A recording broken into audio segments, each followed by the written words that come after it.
翅膀往前长，闭上眼睛想一想，这不科学啊！不过还真有这样的飞机，它就是1980年代由 NASA 和美国空军联合开发的 X-29了。尽管只造出了2架。这个长相奇特的飞机像不像是某个人看错了说明书，然后把机翼给装错了方向呢？还真像啊！因为我们所有见过的飞机翅膀不都是往后长的吗？即使是远一点，二战中那些著名的王牌飞机 Bf109、喷火式、P51野马，它们的翅膀顶多也就是直着长的嘛。为什么 X-29非要特立独行，长出一个前掠翼呢？今天我们就来好好的说一说。先回到喷气式发动机发明之前，那个时候的飞机机翼与机身的关系几乎都一模一样，那就是90度长在机身两旁。这对于任何飞行速度低于742公里每小时的飞机来说都足够有效了。但是，一旦当你的速度再往上飙一些呢，就会遇到麻烦了，因为你已经让流过你机翼上表面的空气速度超过了音速，从而打破了音障，产生出冲击波。不对啊，即使是超过742公里的时速，也并没有比音速更快呀，怎么就打破音障了呢？这个其实是飞机产生升力的一个副作用，因为飞机之所以能够飞起来，是因为机翼下表面所受到的空气压力要大于上表面，这样它就能被下表面的空气给抬起来了嘛。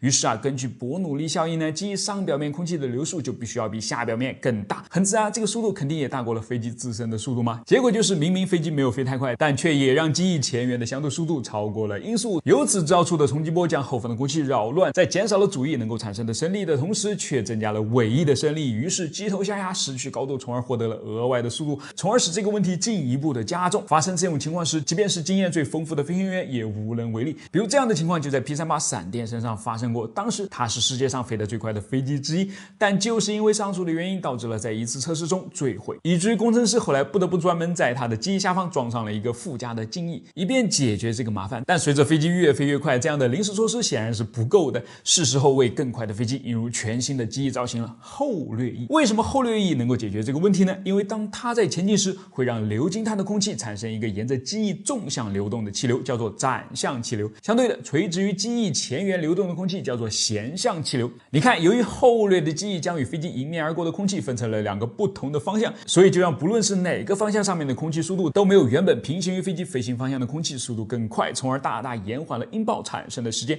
让普通客机也能够在接近音速的速度上安全的飞行。而战斗机嘛，当然就可以更加的极端了，比如加上角度很大的三角翼，甚至是可变后掠翼，来最大程度的享受这样的福利。真是不亦乐乎啊！那么后掠翼就真的一点毛病没有吗？当然有啊，否则 NASA 为什么费那个劲非要研发前掠翼呢？后掠翼对于提高飞行速度来说没毛病，但是随着后掠角度的增加，因为人们总是希望更快的速度嘛。刚才我们说的，由于分出来的展向气流占比也就越大，这就让大量的空气其实是从机翼的根部流向了机翼的尖端，从而使一旦失速发生时，翼尖成了首当其冲的地方，然后再逐渐蔓延到翼根。这有问题吗？大问题啊！在飞机全面失速前，飞行员肯定希望及时的调整，然后恢复到正常的状态啊。但是别忘了，副翼和机翼的空中面都靠近机翼尖端，既然这里已经先失速了，等于就是放弃了飞机的控制权，这样飞行员变得很难将飞机再度摆回正轨。但是相反，前掠的机翼就可以让展向气流流向机身，失速于是从靠近机身的地方首先开始并向外展开，结果呢就是空气仍然可以有效的流过机翼上的控制面，让飞行员及时的采取行动，争取到足够的时间消除危险。听起来不错哦，我们终于为看错了说明书的工程师找到了一个合理的借口。但为什么 X-29 就只生产了2架呢？难道是因为太丑了吗？实际上并没有那么简单。当引入前掠翼时，我们希望解决问题，但事后才发现它制造的问题反而还更多。比方说，它那怪异的空气动力学特性使它在空中飞行时需要经受不断的扭曲运动，这不仅要求它必须要用上最为先进的特殊材料，还需要为它装上最为复杂和昂贵的飞行电脑，而且一装就是3台。要使 X-29 的飞行成为可能光靠飞行员的操作远远不够，飞机上的3台电脑必须每秒钟对机翼上的控制面做出多达40次的调整才行。显然这也使它成为最不可靠的飞机之一了。最终在完成了242次飞行和积累了179小时的飞行时间之后， X-29 在1988年12月8日结束了自己的最后一次飞行。尽管空中再也见不到它的身影了，但是这架奇葩的飞机却为航空工业留下了宝贵的科学数据与设计经验。我是火箭叔，关注我，让科学更有趣。最近我体验了一把失重的感觉，那是在飞机上。从新疆到重庆的整个航程，飞机几乎都在颠簸，偶尔还会来一点大的，于是马上就失重上头了，既难受又恐怖。你呢？有没有体验过失重的感觉？在什么情况下体验到的？可以分享一下哦。你说我们偶尔失重一下就很不好受了，航天员在太空中天天都失重，他受得了吗？感受还在次要。失重对人体本身的伤害才是更值得我们关注的，比如骨骼和肌肉退化、心脏和视力出现问题，就连认知能力都会大为下降。NASA 的宇航员斯科特·凯利在国际空间站上待了差不多1年以后呢，重回地球引力的怀抱。但显然地球拥抱他的双手太过热情，以至于让已经习惯了低重力的凯利招架不住。当他迈出最初的几步时，看起来一点也不比婴儿学步更加容易。他的腿并没有及时回忆起曾经是如何协调工作的。重力的缺乏使凯利的身体远离了原本对于生存至关重要的平衡感与协调感。这两者哪怕你在太空当中踩再多的跑步机，也无济于事唯有重力能够给予。好吧，国际空间站呢，都是一个快要退休的东西了。那你说我们正在建造中的最新的中国空间站，为什么就不能采用人造重力呢？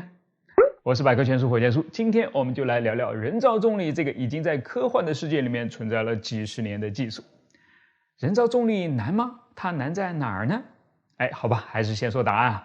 技术上呢一点也不难，但实现起来却很难。为什么呢？因为只要转圈圈就能模拟出重力了，但圈圈它该有多大呢？这就是个问题了。在电影《2001太空漫游》和《星际穿越》当中呢，整个太空站看起来就像是一个巨大的自行车车轮一样，利用旋转创造出人造重力，使内部的人员可以像是行走在地面上一般舒服的运动。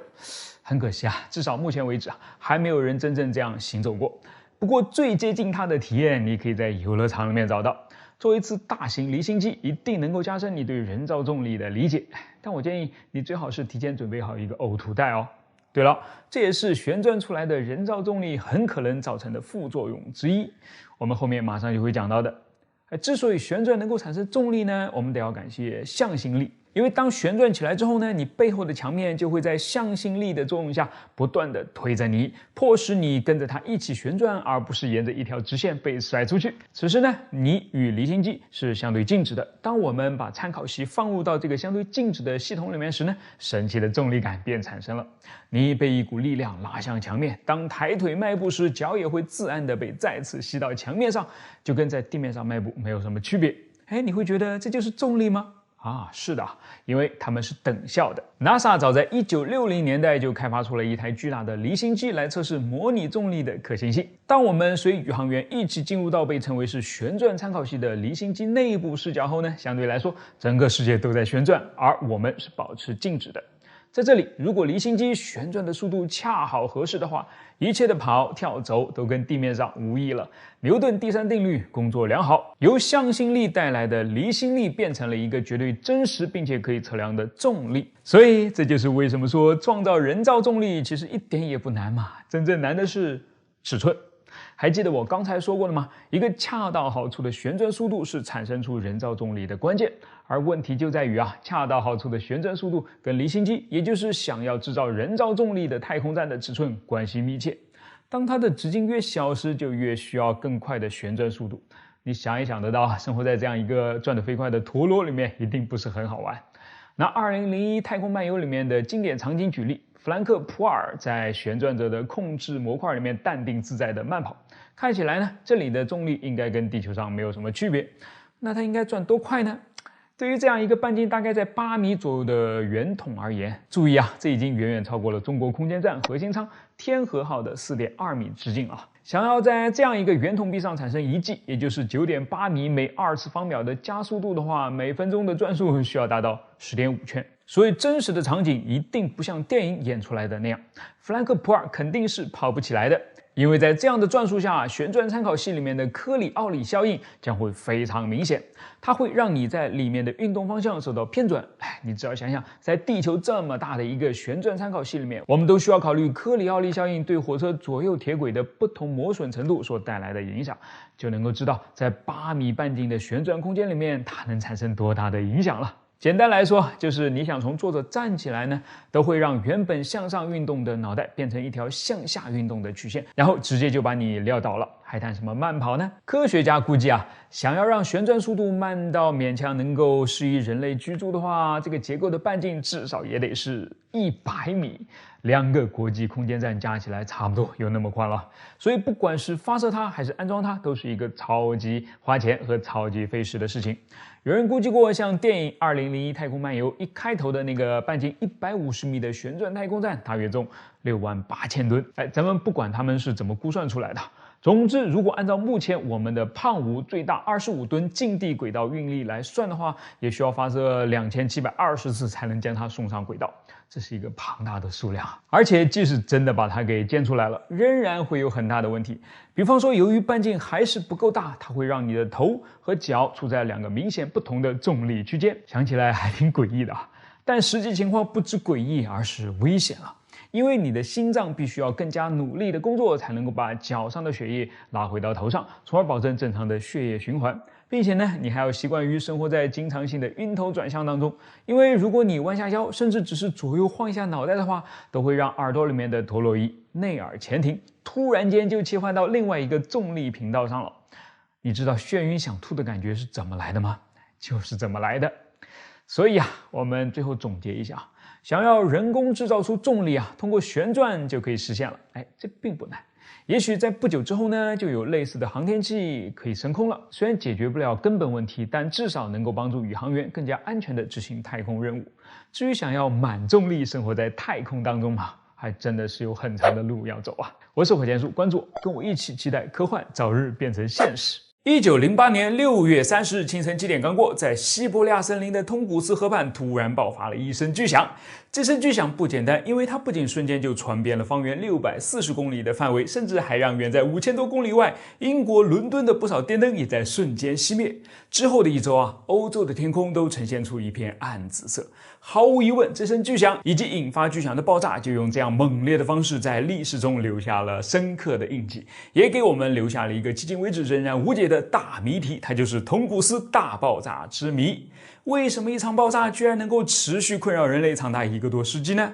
我是火箭叔，今天我们就来聊聊这个，分几点来谈啊。先说通古斯大爆炸究竟是个什么，再说围绕它发生的原因都有哪些有趣的假设，最后来看看最新的研究成果告诉了我们些什么呢？好，现在就开始啊。关于这场大爆炸，再没有比亲历者的讲述更有分量的证据了。其中的一名幸存者是这样回忆的：北方的天空突然分成了2半，整个森林都被火焰覆盖，接着空中传来砰的一声巨响，石头开始掉落，四处仿佛都响起了枪声，大地剧烈颤抖，热浪袭来，空气似乎也在燃烧。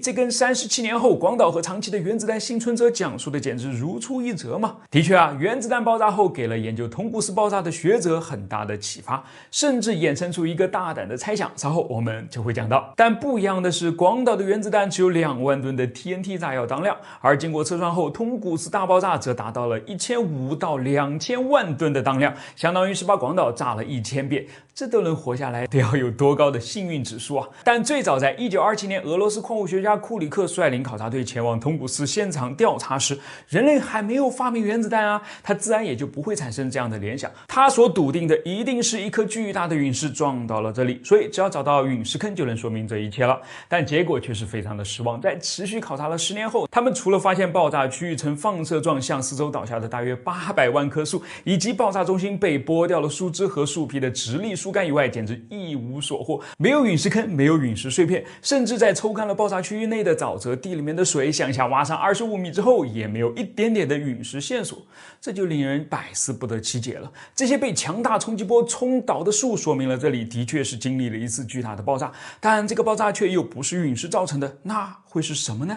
于是各种各样的假设就轮番登场了。先是苏联军事工程专家卡萨茨夫在1945年拜访了被炸得面目全非的广岛后，发现这里的树居然倒得跟1908年的通古斯如此的相似，就产生了联想，通古斯肯定也发生了核爆炸。但1908年的人类世界怎么可能掌握核技术呢？为了自圆其说啊，卡萨茨夫进一步解释，这应该是一架外星飞船由于出现了故障，从而炸掉了自己的核动力引擎所造成的。搬出外星人等于就是在作弊耍赖不要脸吗？大家肯定是不吃这套啊。于是继续猜想，但事实证明，在猜想这条路上没有最夸张，只有更夸张。看看后来的啊，1963年，3位美国科学家提出通古斯大爆炸可能是由从外太空降落到地球上来的一种反物质所造成的。他们推测这种反物质是一块只有0.5克的反铁，然后跟地球上面0.5克的铁相撞了，于是就产生了那个比广岛原子弹还要强1000倍的爆炸。夸张吗？不算什么。1973年，还是2位美国的科学家提出通古斯大爆炸是由一个小型黑洞通过地球所引起的。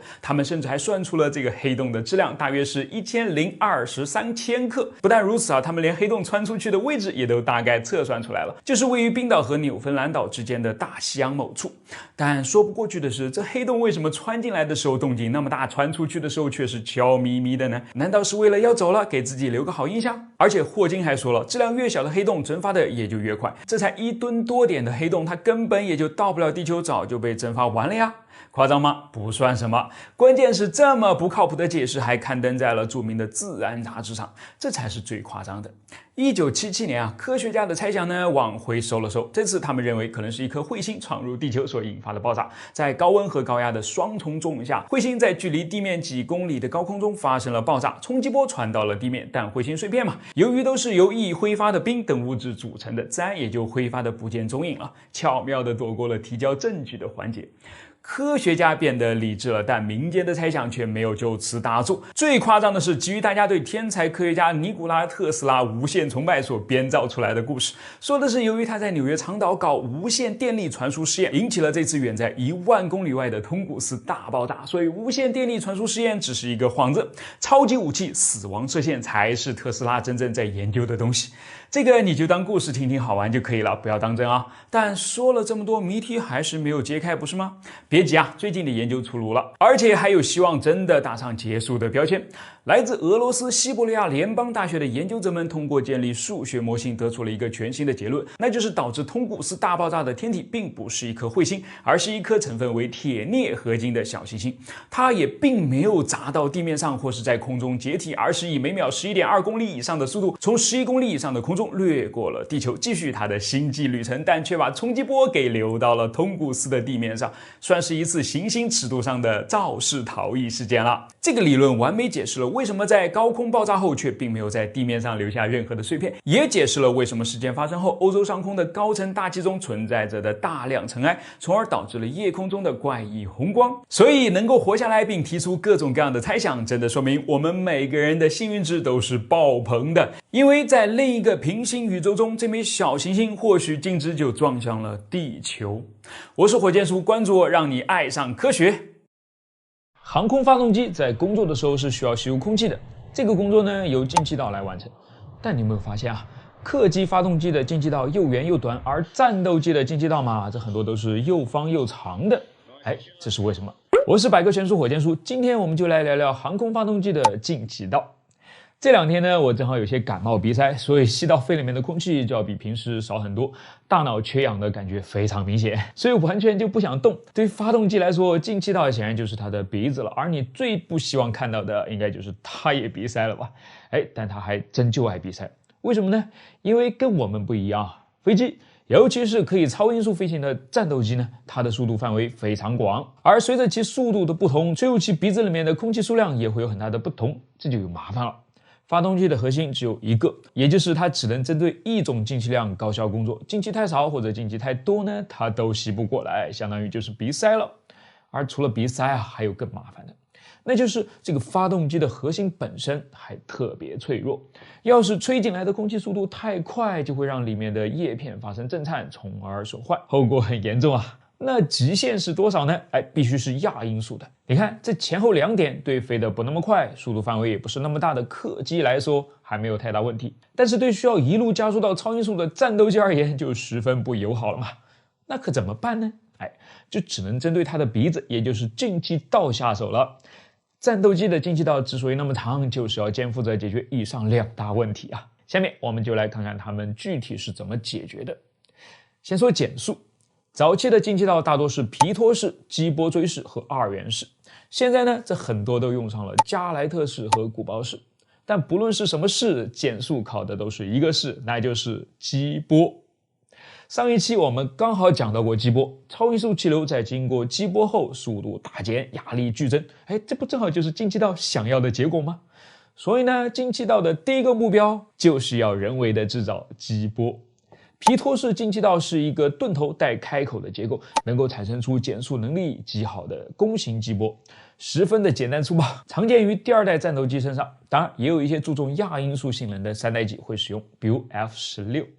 它的缺点嘛也很明显，弓形激波的中心其实是个正激波，而正激波带来的阻力很大，还会让空气的能量骤降，导致发动机因为得不到高能量的气流而效率下降。所以呢，我们其实是不希望一开始就产生弓形激波的，它最好能是个斜激波，然后再慢慢变成弓形激波。这样既降了速，也不会损失太多能量。于是晚期的二代机和早期的三代机呢，就开始使用上了激波锥的设计。它会先用圆锥的尖端产生一道圆锥形的斜激波，让这个斜激波正好落在后面的进气道的边缘。进入进气道后呢，斜激波就会在两个表面之间开始反射了，每反射一次，速度都会减少一点点，最终演变成一道较弱的正激波。经过正激波后，气流彻底减速，最终来到了亚音速。同时由于是温柔的减速，所以依然还是能够为发动机提供能量较高的空气的，效率自然也就不打折了。有的激波锥甚至是可以前后移动的，以此来调节进气量，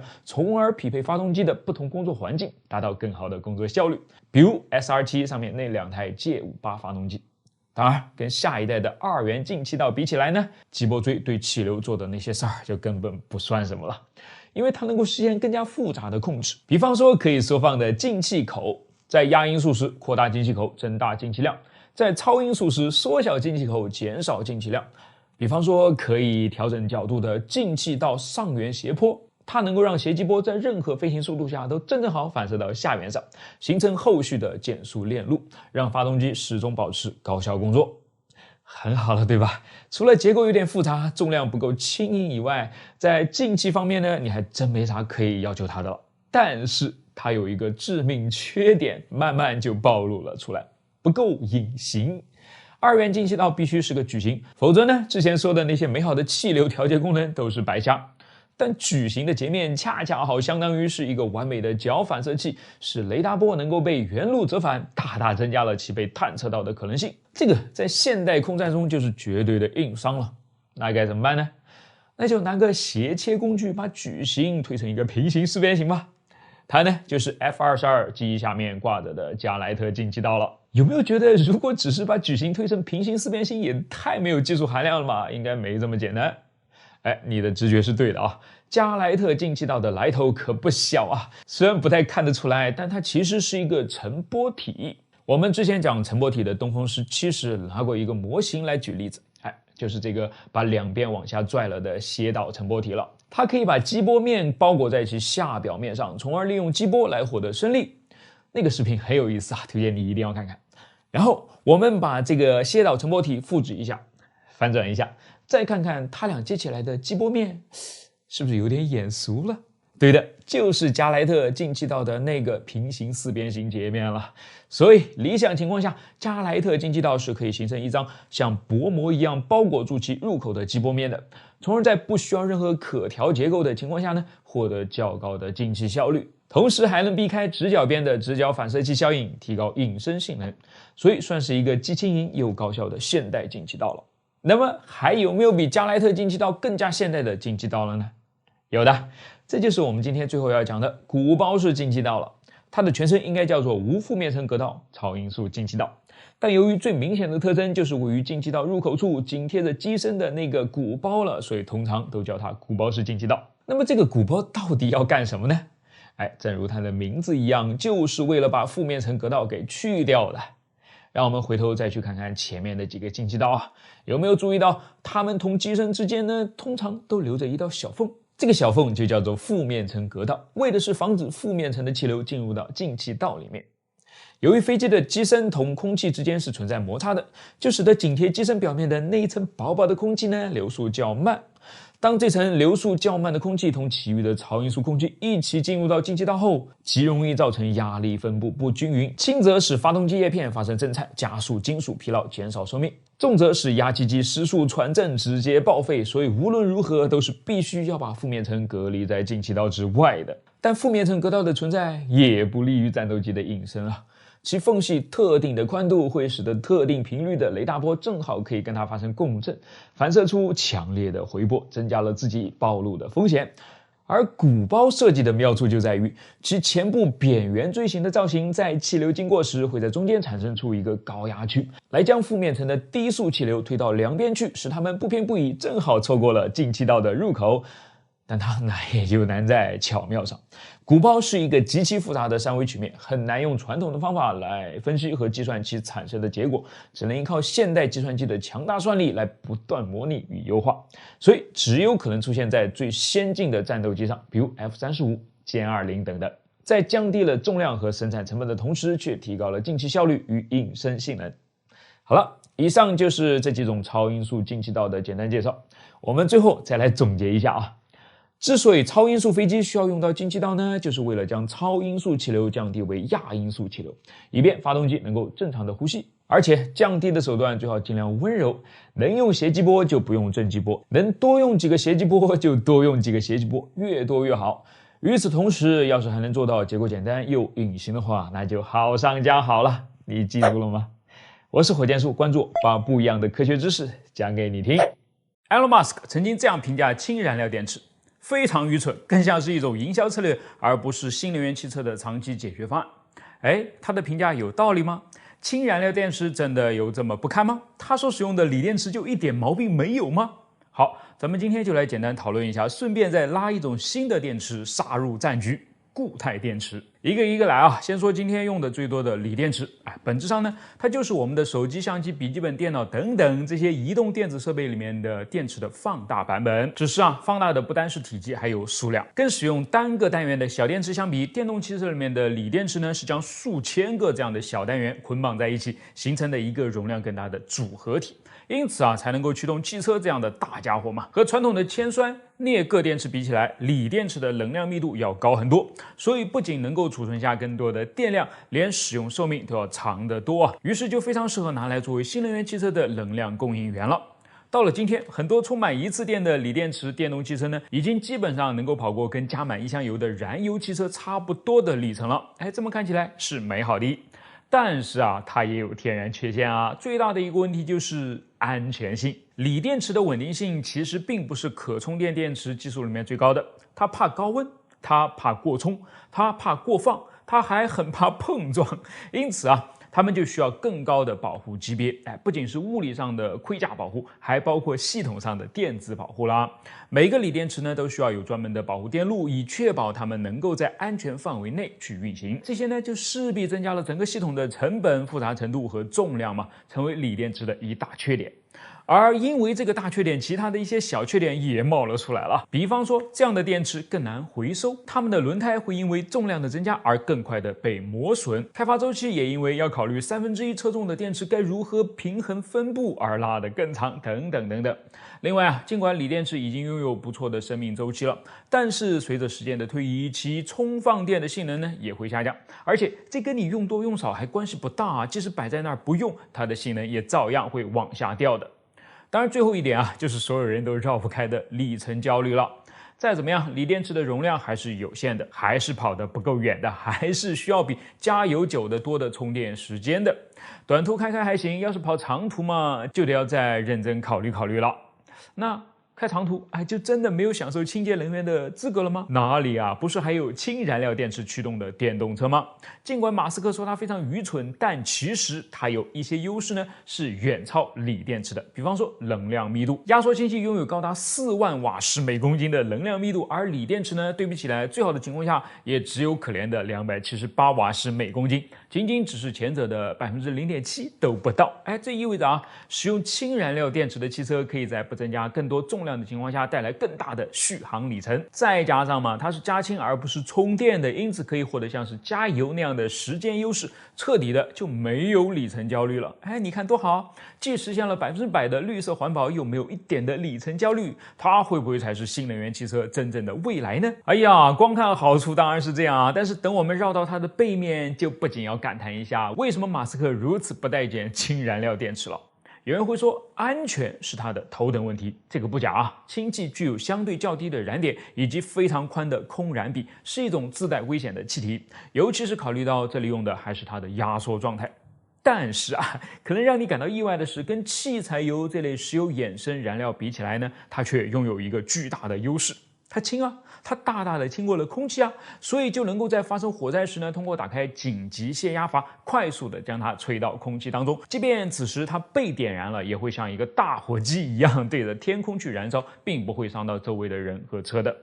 实际上，丰田甚至还用子弹射过他们的氢气罐呢，结果跟电影里面子弹打进油箱的效果彻底不同，没有爆炸，没有燃烧，仅仅只是让比空气更轻的气体通过弹孔逃逸到了空气当中而已。所以这么看起来，安全性并不是氢燃料电池的一个大问题。那什么才是呢？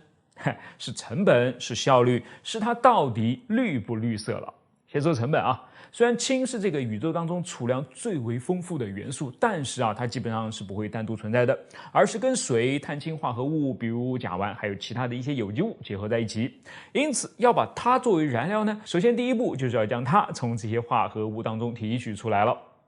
可惜的是啊，这些过程要么根本就谈不上绿色，要么花费高昂，要么就效率低下。目前大部分的氢气呢，都是通过一种叫做蒸汽重整的过程来制造的。它通过将高温水蒸气同天然气结合来将其中的氢气提取出来。这种方法一是排放了大量的废气，所以并不环保；二是浪费了大量的热量，所以非常低效。如果把它作为燃料用到氢燃料电池当中，那还不如直接在汽车里面烧天然气好了。绿色和效率两头都没有占到，干嘛还多此一举呢？那就试试第二种方法。电解水产生氢气如何？这次咱们用来自绿色能源的电，比如太阳能、风能等等，环保就没问题了吧？可是它也照样效率低啊。大约有30%的能量在转换的过程当中呢就损失掉了，因此拉高了成本。再加上大规模的建设基础设施、建设加气站、建设输气管或者建设分布式的氢气生产车间，都是要花很多钱的。平摊下来，现在的结果就是它每开1公里呢，就要比锂电池汽车多花8到10倍的钱，基本上就谈不上什么经济性了啊。最后还有效率的比较啊。刚才我们已经提到，在用电来生产氢的过程当中，大约有30%的损耗了。其实总的损耗远不止如此啊。压缩氢气时的损耗、储存和运输时的损耗、电池内部的转化损耗、直流交流的切换损耗等等，这些即使在最好的情况下，氢燃料电池最后也只能输出其原先1/2还不到的效率，可比锂电池要低得多啊。所以它前面的路还长着呢 ，Elon Musk 可以继续正确一阵子了。但是也不能掉以轻心啊，因为一项新的电池技术很可能要来砸他们的饭碗了——固态电池。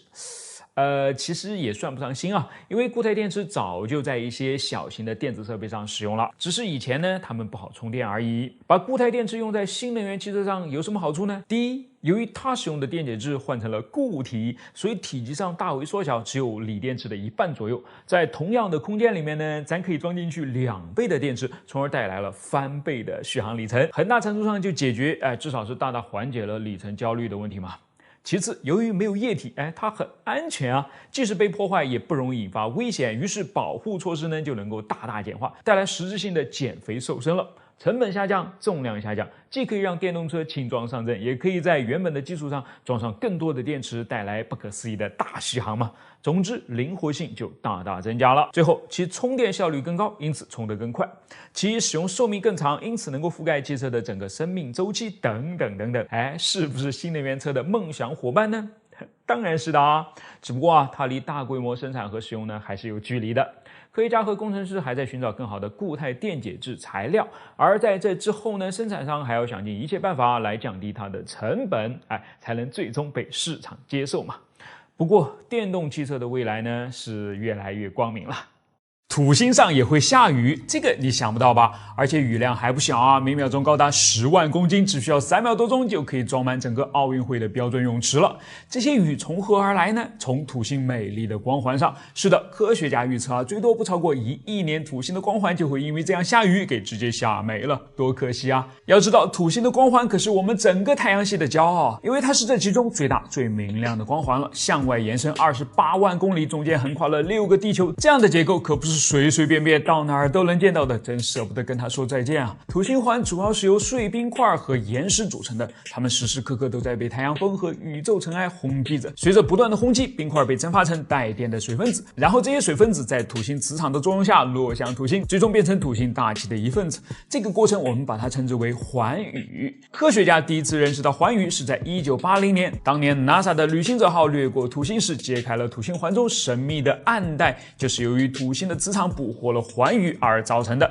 当时大家的估计是按照这样的降雨速度，土星大概在3亿年之内就会脱光光了。但后来的卡西尼号飞船却告诉人们，你们太乐观了啊！在它于2017年坠入土星自毁前，它豁出去跟土星环来了一次史无前例的亲密接触，于是让科学家对环宇有了更进一步的了解，也让他们认识到这场雨真的很大，大到可能仅仅在1亿年之后呢，人们就只能看到赤裸裸的土星了。跟他们比起来有没有觉得自己其实很幸福呢？对了，跟恐龙比起来呢，我们也更幸福，因为恐龙也没有见过土星环，倒不是因为他们没有恐龙版的伽利略，所以没有望远镜可以用，而是土星在诞生之初其实就跟我们地球一样，也是个孤家寡人。大量的研究表明，土星环最多也就是在1到2亿年之前才形成的，所以要是你穿越回侏罗纪看不到带环的土星的话，不用怀疑，你依然还是在太阳系里面的。回到土星身上，其实还有比环宇更加迷人也更加不可思议的现象呢，它就是土星北极神秘的六边形风暴了。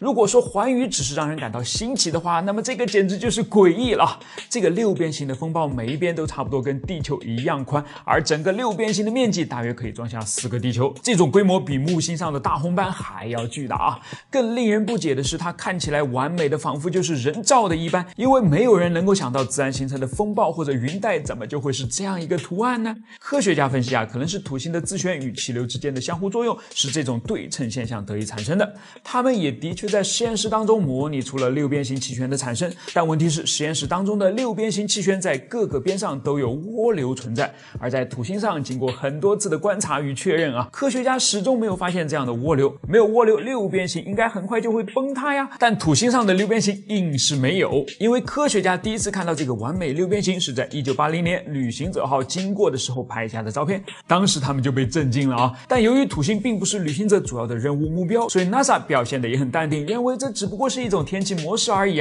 不值得大惊小怪的。而24年后2004年，当卡西尼号再次光临时，人们惊讶地发现这个六边形区域居然还在那儿，一点消失的征兆都没有。这就不能再拿特殊天气模式打马虎眼了，会不会跟引力约束有关呢？科学家也开始很努力地想要搞清楚它究竟为什么存在，而且为什么能够持续存在那么长的时间。但似乎这就是一道解不开的谜题，迄今为止也没有任何合理的解释能够支持这种现象的存在，反而科学家只能观察到越来越离奇的一些行为。这些云带跟着六边形一起旋转，仿佛它是一条跑道一般，你会看到云沿着直线移动，然后转弯，接着又沿着下一条直线移动，非常诡异。某种机制正在运作，把这些东西聚在一起，而科学家就是不知道那究竟是什么。所以这些看起来非自然的线性特征会让人忍不住去想，在这背后会不会有某种智能生物的力量在起作用呢？会不会已经有人看中了土星大气中丰富的氢气和氦三的储量，正在开采它们呢？卡西尼已经在2017年坠入土星，想要真正解开神秘六边形背后的谜题，看起来我们还需要耐心的等上一段时间了。我是火箭叔，关注我，告诉我你到底是怎么想的呢？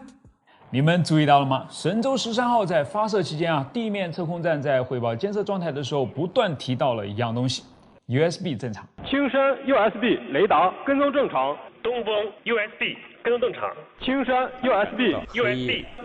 跟踪正常。所以此 USB 跟我们电脑上面的 USB 到底是一个东西吗？当然不是神舟13号上面的 USB 是统一 S 波段系统的缩写，由英文 Unified S Band 翻译过来，保留首字母之后呢，就成了 USB 了，正好跟电脑上面的 Universal Serial Bus 通用串行总线的缩写 USB 撞了个车，但却完全就不是一个东西天上的 USB 是航天器测控和天地数据传输系统的一个重要组成部分，它具体是怎么工作的呢？这个咱们可以从第一次载人登月直播讲起。1969年7月20日，阿波罗11号载着2名宇航员在月球上成功着陆。阿姆斯特朗代表全人类在月球上面踩下了第一个脚印的画面呢，通过电视直播被6亿人同时看到，由此激起了一轮太空探索的热潮。但其实就在几年以前呢，当 NASA 着手研发能够将人类送上月球的火箭和飞船时，还没有几个人是真的相信的。因为那个时候，就连上过近地轨道的美国宇航员都屈指可数想要登上月球也太狂了吧！所以无数的质疑就向 NASA 涌了过来。他要是不能尽快的、清晰的、明确的证明自己可以的话，那么就要面临着随时被讨伐的危险了。所以，什么东西能够成为最有力的证据呢？当然是将宇航员在月球上行走的画面给直播出来虽然那个时候的 NASA 已经可以用无线电同飞船之间通信了，但是呢，代价却不小它用到了很多单独的天线来分别发射语音、遥测和跟踪信号，所以既复杂又笨重，还不那么的可靠。你想，在这种情况下，如果还硬要往里面插进去一个视频画面的传输的话，不是雪上加霜吗？于是 NASA 就痛定思痛，干脆趁此机会开发出一个全新的通信系统，一揽子就把问题解决掉算了。这个呢就是 USB 了统一 S 波段系统。它可以将原本使用不同频率和不同天线来发射的信号调制结合到一起，成为一个单独的 S 波段信号，使用一个天线来发送，是不是就轻便很多了呢？等到了接收端呢，再来一次解调操作，就能将原始的遥测、指令、声音和视频等信号给变出来了。阿波罗11通过它呢，先是将信号发送到位于澳大利亚的追踪站，然后到了这儿呢，画面被解调出来之后，转换成标准的广播电视信号，再通过卫星发送回休斯顿的控制中心，接着就能够从这儿向全世界进行广播了。好啦，这就是 USB。一句话总结它就是天地间数据通信的一揽子解决方案。好是好，但也有缺点因为 S 频段的带宽较窄，传输速率也较低，所以就越来越无法满足现代火箭和飞船数据回传的需求了。其实别说现在就是当年的阿波罗11，也是在对视频信号进行了大幅压缩之后呢，才实现回传的。你看它的画面并不流畅，对不对？就是因为采用了省流量的低频扫描来拍摄的原因嘛。那到了现在，问题岂不更加严重了吗？的确是这样所以还有别的方案吗？当然是有的这就是我们自己开发的 KA 频段高码率天基测控系统了。它已经在2020年12月长征8号遥1运载火箭的发射过程中成功的进行了试验，可以做到发射全程无盲区的遥测覆盖，并且直接就把数据传输的能力提升了300倍。这是由于跟 USB 使用的 S 频段不同， KA 频段的频率较高，所以可用的带宽也较高，就能够装下更多的数据了。而且它的速率也较高，所以数据传输的也就较快了，每秒可以达到上百兆，综合起来就带来了质的飞跃。伴随着我国越来越大的火箭和越来越频繁的太空探索任务，这项新的技术呢，也必将迎来更为广阔的用武之地，一起期待吧。最后考大家一个有趣的问题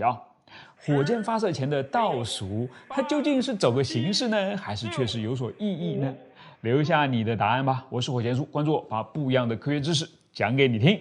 鱼雷在刚被发明出来的时候是处于鄙视链底端的，海军军官称它为既卑劣又懦弱的作战方式，因为它太不爷们儿，跟暗杀没什么区别。所以在一战早期，身世哀病的不轻的欧洲人在用潜艇追杀猎物时，还会先浮上水面，对猎物予以警告过之后，再潜下去将其击沉。他们那时候是真的没有搞懂战争后来能够残酷到什么程度上去。德国人首先不玩这套，开始了毫无绅士精神可言的无限制潜艇战。于是从1914年斩获首杀到1918年最后一发，光是 U 型潜艇就凭一己之力击沉了超过5000艘的协约国和中立国的舰船，总吨位在1200万吨以上。潜艇战和反潜战就此开始越来越多地撑起了战争中的主角光环。当然，鱼雷也成功逆袭，从草根变成了王牌。但并不是每一张王牌看起来都非常的优雅，比如意大利人手上的那张，怎么看呢？怎么都像是小丑。我是百科全书火箭叔，今天我们就来讲讲二战中意大利人用的人操鱼雷。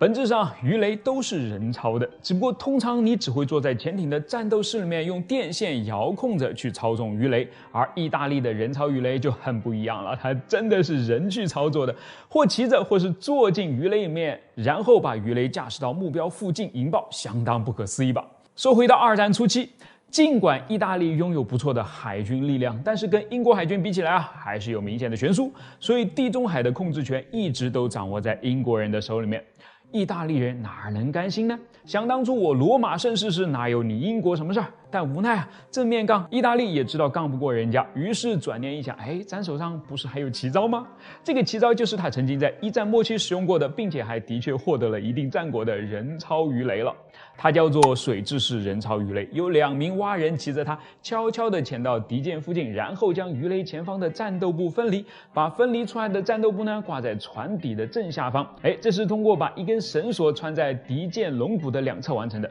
接着拨动战斗部上面的机械岩石引擎，再骑上无头鱼雷，悄悄地溜走，就大功告成了。听起来很复杂吧？实际做起来呢就更复杂了。但即便是这样，意大利人还真的是用它在1918年的一战结束前夕袭击了位于普拉湾的奥匈帝国舰队，并成功击沉了其旗舰维利波斯号，算是立下了奇功。这等好东西凭什么不再次拿出来使用呢？它说不定就是对付英国海军的超级武器啊！于是1935年，意大利人就制作了一个基于海军用的533毫米鱼雷的人操鱼雷原型机，同时也开始了秘密的训练计划，好让蛙人能够熟练的操作这台超级武器。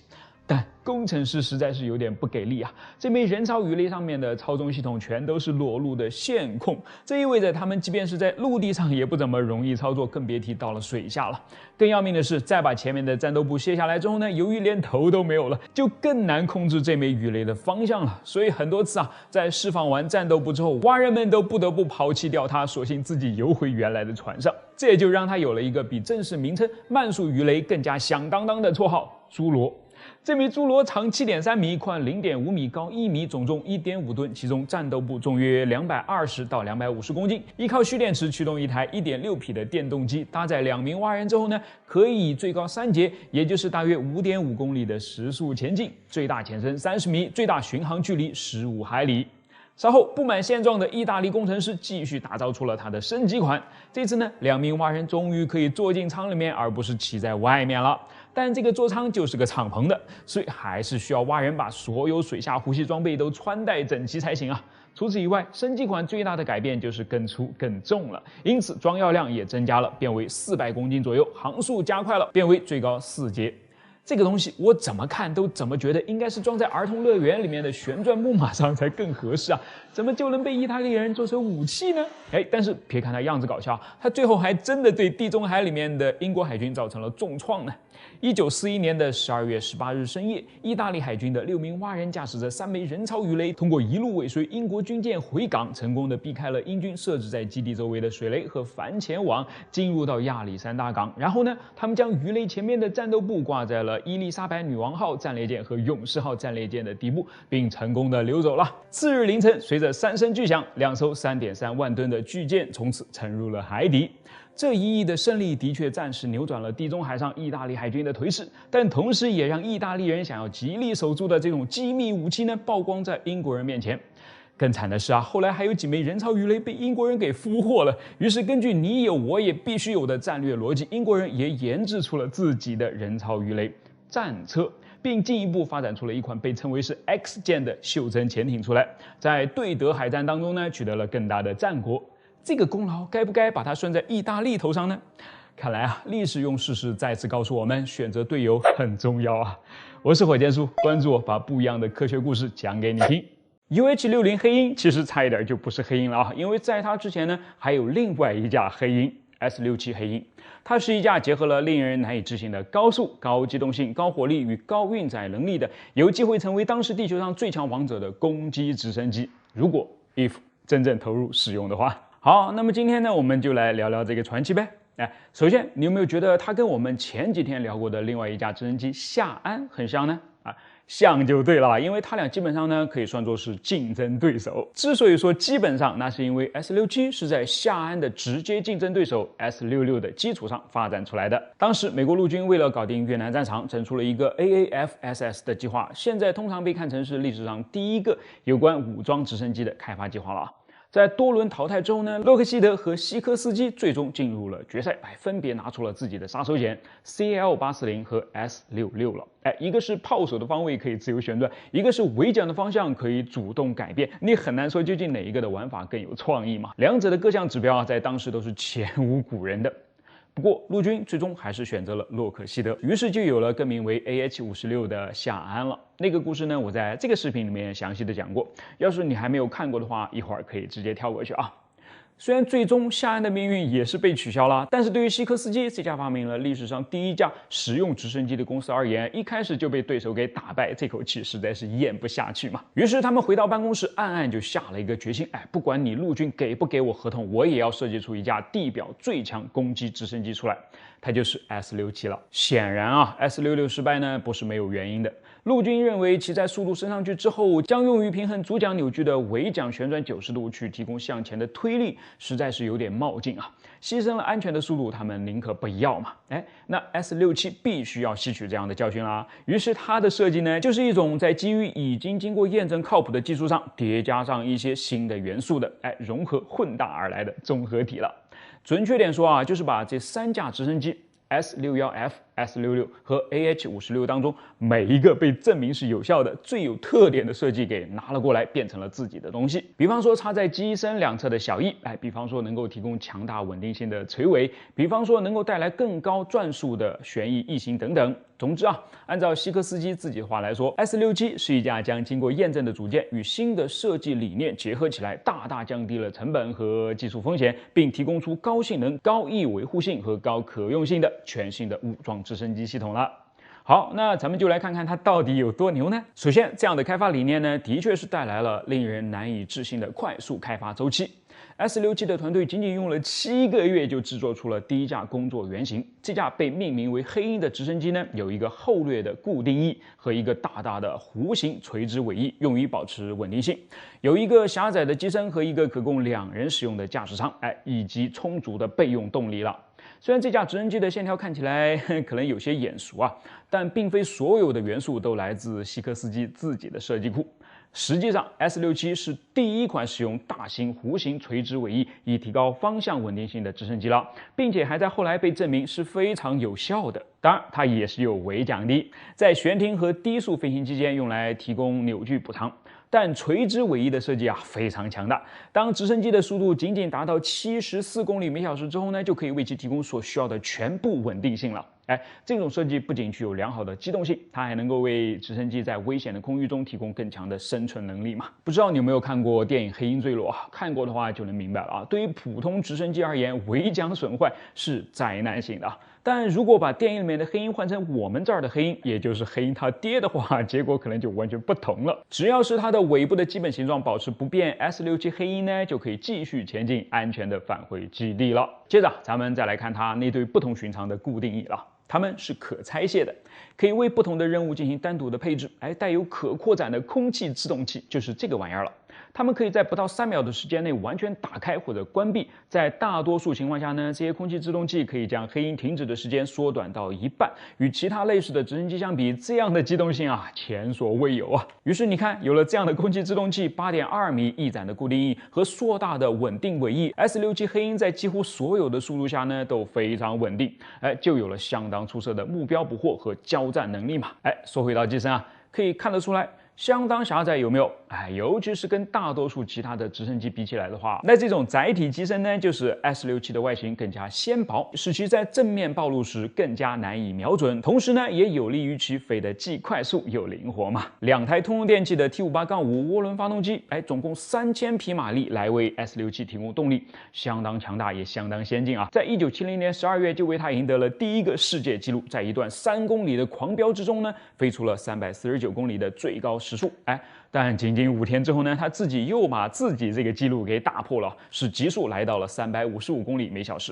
下一次想要再打破它呢，差不多就是10年以后的事情了。而且即便到了今天啊 ，S67的速度还是要比大多数的武装直升机要更快。好，光快、光灵活就够了吗？不 ，S67的拳头还要超硬啊！在执行攻击任务时，这架直升机可以携带超过7000磅，也就是比3吨还要更多的武器和弹药了啊！包括安装在炮塔上的气7.62毫米机枪、20和30毫米加农炮、40毫米榴弹发射器，以及机翼上挂着的火箭弹或陶式反坦克导弹吊舱，